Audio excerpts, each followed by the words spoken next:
কেবল রাজধানী নয়, দেশের বিভিন্ন বিভাগীয় এবং জেলা শহরেও নানান আয়োজনে উদযাপন হচ্ছে ৭১ টেলিভিশনের প্রতিষ্ঠাবার্ষিকী।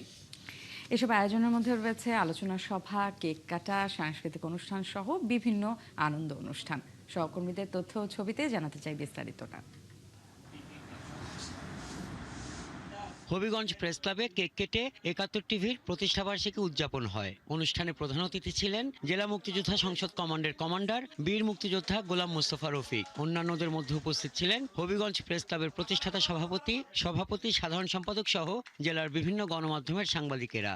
অতীতের মতোই আমরা মনে করি যে আগামী দিনে গুলোতেও ৭১ টিভি দেশের সাধারণ মানুষের কথা বলবে, দেশের মানুষের কল্যাণের কথা বলবে, দেশের উন্নতির কথা বলবে। আমি একজন মুক্তিযোদ্ধা, এই নামটির প্রতি কিন্তু আমার একটি দুর্বলতা রয়েছে, কারণ ৭১-এর সাথে এটা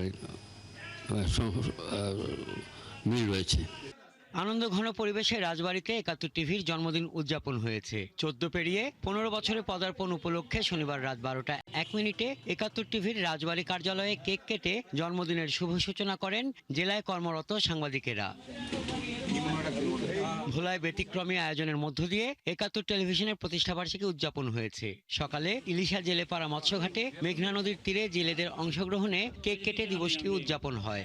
আমরা চাই যে ৭১ টেলিভিশন জেলেদের কথা বলবে, ৭১ টেলিভিশন অসহায় হতদরিদ্র মানুষের কথা বলবে। আমরা সাধারণ জেলে, এই যে আজকে ৭১ টিভি পালন করছে, তারা এই খুশি। ৭১-এর ১৫তম বর্ষে পদার্পণ উপলক্ষে বরিশাল অফিসে শুভেচ্ছা জানাতে এসেছিলেন রাজনীতিবিদ, কবি, সাংবাদিক সহ সমাজের বিভিন্ন শ্রেণী পেশার মানুষ। ৭১-কে আমরা মনে করি যে এটি এখন পর্যন্ত তার বস্তুনিষ্ঠতা বজায় রাখছে, আর আমাদের চাওয়া হচ্ছে দক্ষিণাঞ্চলের জন্য আরো বেশি সময় ৭১ আমাদেরকে দিক। নড়াইলে প্রেস ক্লাবে উৎসবমুখর পরিবেশে কেক কাটা ও আলোচনা সভার মধ্য দিয়ে ৭১ টিভির জন্মদিন উদযাপন হয়েছে। নাটোরে জন্মদিনে শহরের স্বপ্নকলি স্কুলে ছোট ছোট শিশু শিক্ষার্থীদের অংশগ্রহণে কেক কাটা, শুভেচ্ছা বিনিময় এবং ৭১ টেলিভিশনের উত্তরোত্তর সাফল্য কামনা করা হয়। কুষ্টিয়ার যোগীপুর নুরানিয়া হাফিজিয়া মাদ্রাসা ও লিল্লা বোর্ডিংয়ে ২ শতাধিক এতিমের সাথে ৭১ টেলিভিশনের ১৫তম প্রতিষ্ঠাবার্ষিকী উদযাপন হয়েছে।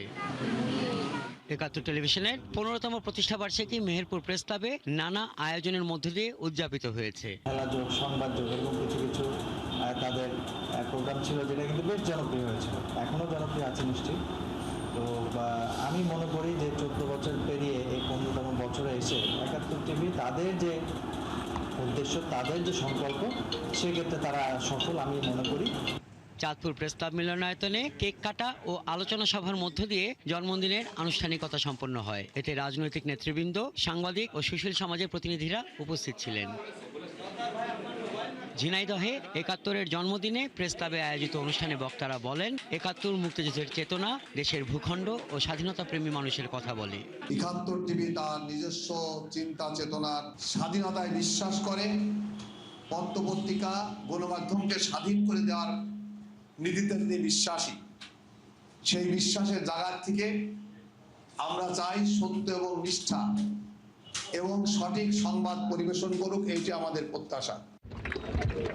টাঙ্গাইলের কালীহাতিতে ইছাপুর শেরেবাংলা উচ্চ বিদ্যালয় মাঠে ৭১-এর জন্মদিন উপলক্ষে কেক কাটা ও আলোচনা সভার আয়োজন হয়।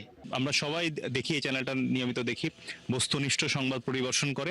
৭১ টিভির জন্য অনেক অনেক শুভকামনা। এবং পূর্বের ন্যায় ধারাবাহিকতা বজায় রেখে অবশ্যই বস্তুনিষ্ঠ সংবাদ পরিবেশন করবেন এবং একই সঙ্গে আরো ভালোভাবে আমাদের সমাজের যে অসঙ্গতিগুলো আছে সেগুলো তুলে ধরে পুলিশ প্রশাসনের সাথে সাধারণ মানুষের যে সেতু বন্ধন, সে বন্ধন তৈরিতে আরো বেশি সহায়তা করবেন। অনুষ্ঠানে শিক্ষার্থীরা মাদকমুক্ত সমাজ গঠনের প্রত্যয়ে বিভিন্ন সচেতনতামূলক প্ল্যাকার্ড হাতে নিয়ে অংশগ্রহণ করে। হাসান আহমেদ, ৭১।